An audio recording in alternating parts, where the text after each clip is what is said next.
সিনেমায় প্রচুর ইলিশ মাছ রান্না করেছে। এবার দেখি লাবণ্য কতটা শিখেছে। এবার তেল এসে গেছে, আপনারা চিটিং করে শুট করবেন প্লিজ।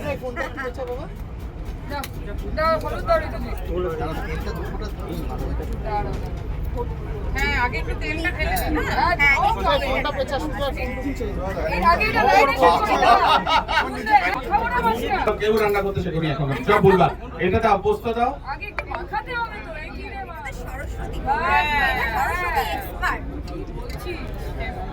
আচ্ছা এবার একটু সরষে দিই, সরষে এই আগে তো মাছ ভাজা হচ্ছে আগে আচ্ছা আরেকটা মজা, যতক্ষণ করছে মজার কথা বলি, যখনই সেটে ইলিশ মাছ আনতে বলা হতো আমাদের যিনি এক্সিকিউটিভ প্রডিউসার সৌমিত্র ভান্ডারী রানী, তিনি কলকাতার সব থেকে ছোট ইলিশগুলো নিয়ে আসতেন বাজেটের জন্য।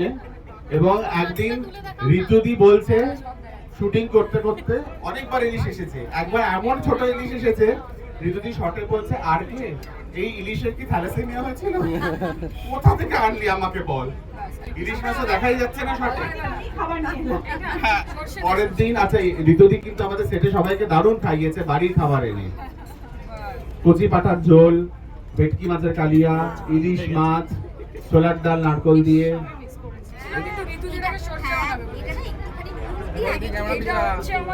এটা সর্ষে, এটা ভাপানো হবে।